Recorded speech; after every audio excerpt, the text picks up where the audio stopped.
I realize what happened, and if you, I'm talking about before oh no, and after. no, for sure, no, no. Because there's people saying that you did say that. Okay, then you I'll say. be completely honest with you. They said what? Because it's What are they saying? we've been talking for a while now, did I mean and threatening Joe Biden's life? For yeah. sure, no. So I need to hear it from If you. if I was number one, that's like a federal offense. Like I already know that you threatening the president is a very serious accusation. If you say something on the phone, I think from what I understand, it like might trip up like an automatic thing where you're recorded or something. Did you ever say anything related like I would never live under a Biden regime? I would rather die. Oh, over my Before dead that, body. You mean over my dead body? I said. if I got the opportunity, I would Yeah. assassinate Joe No, Biden. I didn't say that. I said Joe Biden's going to be president over my dead body. I remember. Mm-hmm. And I'm still alive, so I failed. So so then if you had the opportunity, you No, would. not anymore. Nothing like that. Like I don't. In the past, though, you had those ideations. You had thought about, like, in the past, when you were upset about the election and No, was no, no, no, no, no, stolen. no, no, no. Come No. on, Dan. Full download, man. No, no, no. I'm not gonna be able to take out Joe Biden. I'm not delusional. I'm not saying that you actually think you could. I'm just saying, did you say it? No. Did you express that emotion or No. that desire? Because there are people that did say that you said that.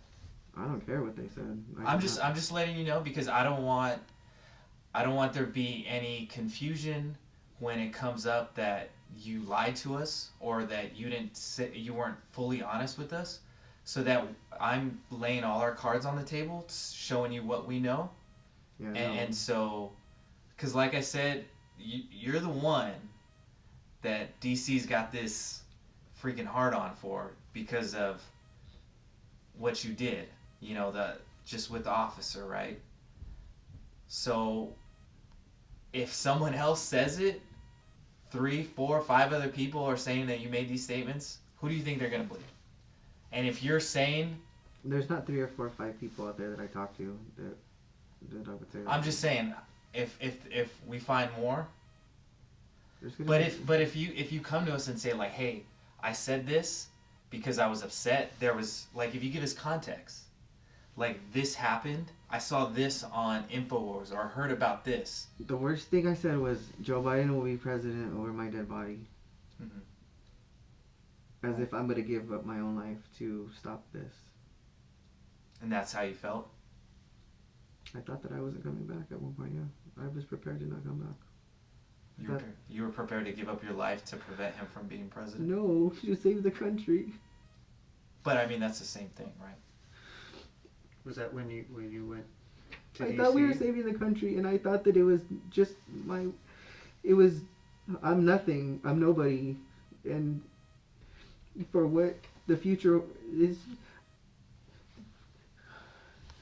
it's because the future, there's the future of the country and the kids and everybody that, what is,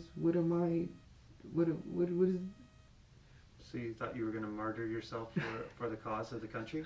I'm so stupid. Is that what? I didn't, no, I don't have a death wish, I don't want to die, I don't want to.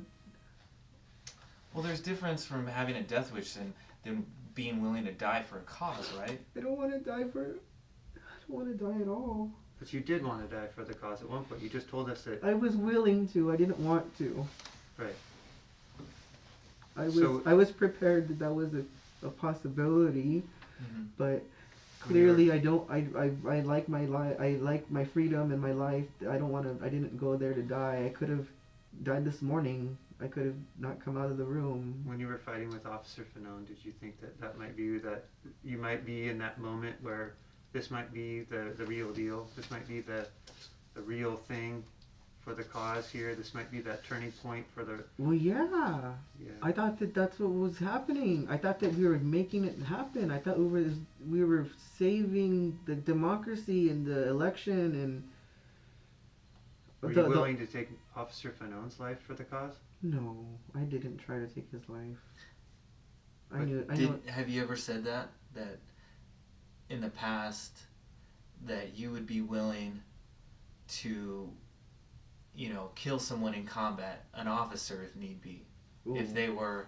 Oh no, I don't think I ever said anything like that. Because there's people saying that you said that too.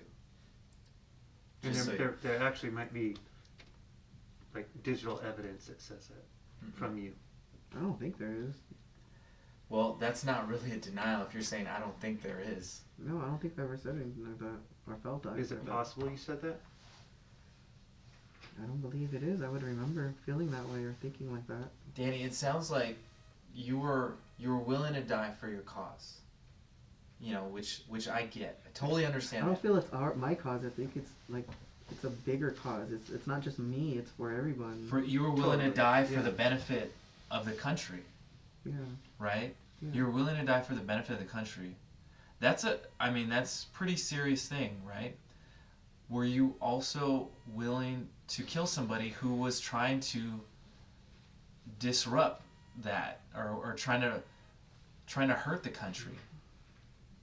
You know, because like honestly, I didn't go planning to murder anybody. I'm not saying that, but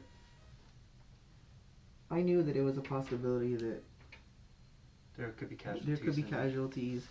That like if this was another Civil War, this was another 1776, another 4th of July or something, that could be a possibility. Mm-hmm. And Officer Fanon was just a casualty. That's part of it, right? I mean, because you're thinking it's like... You went through taser training before? Mm-hmm. And you've been tased? Mm-hmm. So he's been tased before, Officer Fanon. Mm-hmm.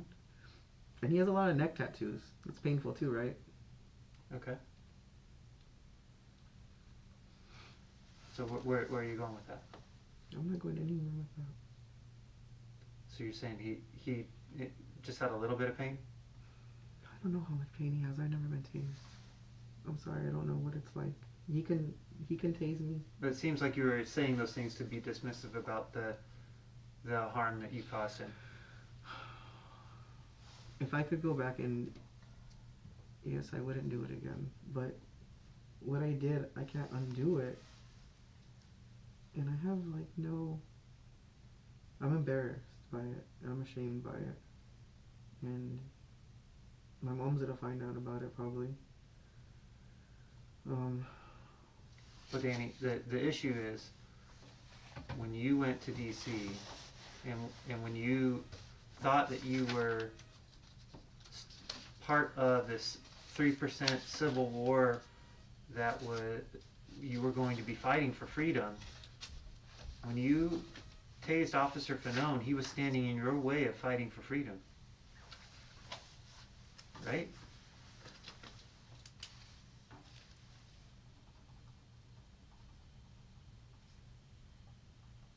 Was he one of those? Were you willing to accept him as a casualty if it so be meant that No. this? Well, I wasn't trying to... I would have stayed there and like helped them like do something, like hurt him, or he said that they were trying to get his gun. They said they were chanting to kill him with his... I didn't hear any of that. I didn't do any of that. And honestly, I just walked up when they were pulling him out, and I saw that video where there was people protecting him, and I probably should have... I didn't know that they were gonna try to get his... I didn't know. But if that happened, that's a casualty of war. Right? No, I wasn't willing to kill an officer. Let's talk about these people. This person is from New Jersey. I don't know her. Who's this? That's Chris. Who's this? That's that guy Sana. And I don't really know him. I just know his name is Sana. Where's he from? They're all from here. LA. We're all from LA except for this person. This person, we just met that day. Or I just met him. From LA proper? Brentwood? You don't know? I mean, we're Beverly Hills, Raleigh, like area, Okay. people. Who's this? Okay. Her name is Rip. I don't really know her too well. Was she from LA? Yeah. Did she travel with you guys? No. guys I transport think anything for her. I think these two girls are cute. That's all I know about them. I don't know where they live. This is That's Kayla. Kaylin. No, Kayla. Kayla. Who's this? It's me.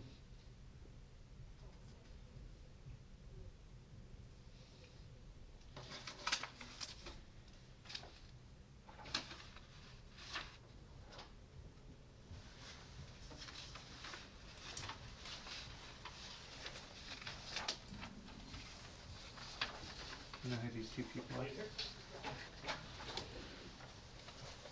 There's a glare. You last? No, there's a glare from the light.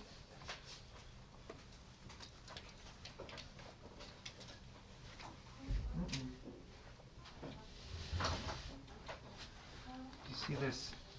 Is that an American flag neck scarf? And a brown jacket? What's that, Edward?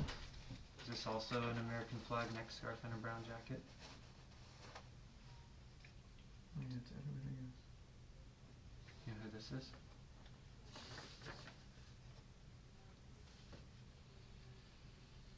Who is it?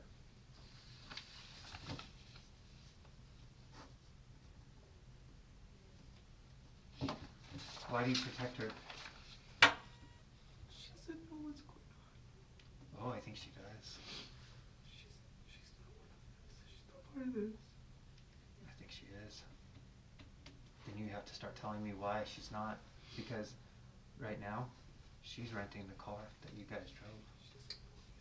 So she knows everything, Danny. And you told her everything too. No.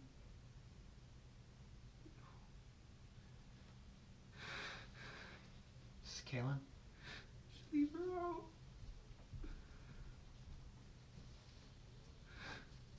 Is it Kaylin? Just please leave her alone. That girl is just such a sweetheart. She's so innocent. She doesn't have anybody. She's from Philadelphia, right? From Pennsylvania. Pennsylvania, right?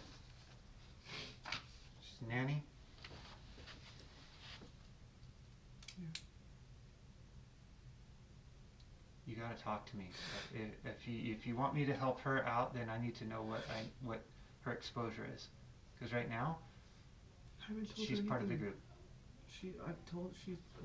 I've kept her with no information. What's your relationship with her? I like her. How much? Does she like you? Not really. She's with Ed, right? Kinda, but he don't really like her. Ed kind of uses women, right? He sleeps with a lot of different girls. Yeah. Did Ed use her to rent the vehicle? I don't know. Maybe. Did Ed tell you that she rented the vehicle? No, he didn't tell me anything. He's supposed to be the one that was renting it.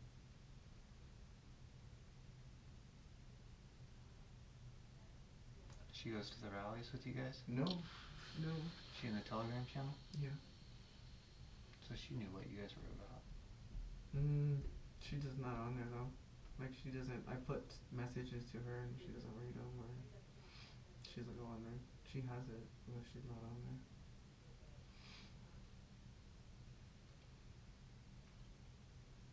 So if you're not in a relationship with her, why are you loyal to her and protecting her? And if she doesn't truly know anything, why do you get so emotional about her? She's the only one I have. She's the only thing I have besides my mom. That's the truth. That's all it is. She's someone I talk to. She's a friend. But you've confided into her all of the things that you've done. No.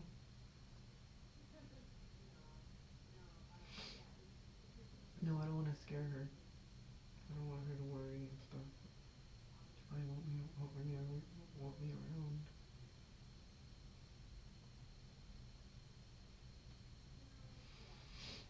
Ed already tried to scare her away from me, saying that I'm no good. And I don't know, maybe he told her stuff about DC. You might know more. You might know more about them. Did you or Ed or anybody else threaten anybody after January 6th to tell them to not talk? I don't really threaten anyone. I mean, I don't threaten anyone. I haven't threatened anyone. No. Did you ever make any communications to anybody, whether it be through text communication or verbal communication, telling somebody that if they talked to the police or went to the police, that there would be consequences? Mm-mm. No. I definitely didn't do that. And you would be able to prove it, so why would it lie? So we started off our conversation today about we wanted to get to know the story of Danny. Mm-hmm. And basically, I'm going to try to summarize the story that you've told us so far. And I want you to tell me where I'm wrong, if it's wrong. Who is this guy? Just when my partner goes out, he's just another It's agent. just two people to protect. Yeah, he's just another agent in our office. So, essentially, you have been a fan and a supporter of Trump for a long period of time. And when Trump became president, you were motivated to try to join the military, but the army didn't take you based off of your prior history. But you volunteered to do canvassing on behalf of the campaign, and then at some point in August of 2020, you started attending Trump rallies, most of them in the Beverly Hills area, but some of them in Huntington Beach and Politicians' houses. And the politicians' houses. And at some point after the election, when it appeared to you that Biden was going to be declared the winner, I didn't think Biden was ever going to be declared winner. But at some point you believed that the election was stolen from Trump, that Trump had won in a landslide, but that those votes weren't being legally counted. And some of that information you got from InfoWars and from some of the other videos that you were seeing of like ballots being moved about in boxes and things like that. Is that correct so far? Yeah, Steven Crowder or Mark Dice. Okay. InfoWars. It's all over. Right. Hodge Twins. There's tons of channels that evidence everywhere. Overwhelming evidence that it's been stolen. Everything's not right. Right. We need to fix this. And part of your background and your experience was that you felt like at some point you got involved with the 3% belief. No. Do you know yeah. how far back was that, by the way? I just felt like I don't know anybody else that calls himself a 3%er, or Sure. so I just nobody around my friends, my circle, like knew what that was about patriotism. But at some point you got involved. Yeah, I just Do you felt remember, I just like, felt when that it that was cool. Yeah, I was putting stickers on my car. I'm like, okay, let me order something online and put it on my car, and that's all it was. It was never a meeting. I never met another. I know, and I was going to get to all that, but I was just wondering, when did that 3% stuff start to like kind of be something that you were really interested in? Oh, maybe like 10 years ago. At least like 2013, 2012. Okay. When did you get the sticker for your car? And when I got the car. Which was I don't know that date.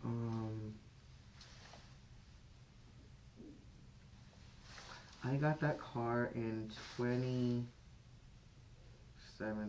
probably, the black one. Okay. And that's when you put 3% sticker on it? Yeah, I mean, I had InfoWars sticker, California Republic sticker, American flag sticker, even had a Thin Blue Line sticker. I had all the stickers on there. 3%er, 1776. Okay, so back to my summary of what you've told us thus far. And then you and some of the other friends that were part of your Telegram and Patriots, whatever the Telegram group was, MAGA gang, and their